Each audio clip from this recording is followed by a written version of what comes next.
Hello guys, welcome to my channel. I hope आप सब अच्छे होंगे, आपकी प्रिपरेशन भी अच्छी हो रही होगी।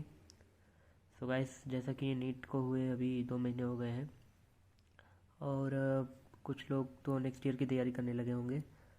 और सो गाइस, जैसा बता दूं आपको, टाइम तो काफ़ी कम है और कुछ इस समय 11th के होंगे, कुछ 12th के होंगे और कुछ ड्रॉपर होंगे। और मेहनत तो सभी को करनी पड़ेगी, भले ही कुछ लोग का अगर मान लीजिए 500 आया हो, 600 आया हो और 400 आया हो, जो भी आया हो गाइस। ऐसा नहीं है कि जिसका 500 आ गया हो तो बस उसको 100 नंबर के लिए मेहनत करनी है, ऐसा कुछ नहीं है गाइस। शुरू जीरो से ही स्टार्टिंग करनी होती है। तो उसके लिए मैं कुछ टिप्स देना चाहता हूँ और आगे भी देता रहूँगा। जैसे कि मैं MBBS स्टूडेंट हूँ और इस समय टाइम नहीं मिल पाता, तो गाइस मैं गाइड नहीं कर पाता। तो सबसे पहले इम्पोर्टेंट थिंग है गाइस, इस समय जो आपको टाइम है, इस समय आपको मतलब टाइम सफिशिएंट है वो टॉपिक्स कवर करने के लिए जो आपने ज़्यादा पढ़े नहीं है। और और गाइस, दूसरा टिप है लाइक गाइस, टेस्ट सीरीज का होना बहुत ज़रूरी है इस समय। क्योंकि केवल पढ़ने से सब कुछ नहीं होता। आप जब तक टेस्ट नहीं देते तब तक आपको मालूम नहीं पड़ता कि आपने कितनी पढ़ाई की। पढ़ते वक्त तो अच्छा लगता है, लेकिन जब टेस्ट देते हैं तब मालूम पड़ता है मुझे कुछ याद नहीं है। केवल पढ़ना इंपॉर्टेंट नहीं है गाइस, परमानेंट मेमोरी में भी रहना जरूरी रहता है। दो टाइप की मेमोरी होती है, एक टेम्प्रोरी और एक परमानेंट गाइस। तो परमानेंट वाली मेमोरी के लिए आपको टेस्ट देना पड़ेगा और टेस्ट देंगे तभी मालूम पड़ेगा कि परमानेंट मेमोरी में क्या क्या है।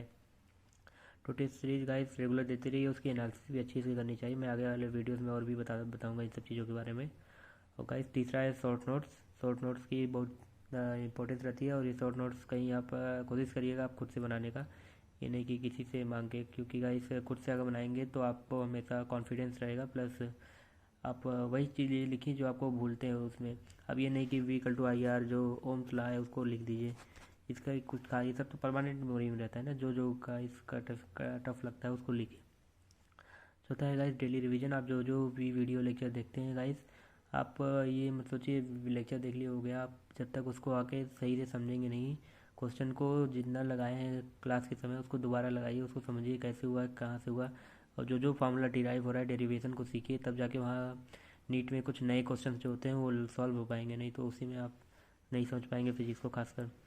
और सेल्फ नोट्स गाइस, इसको सबसे ज़्यादा प्रायोरिटी दीजिए, NCERT और सेल्फ नोट्स को साइड बुक से ज़्यादा।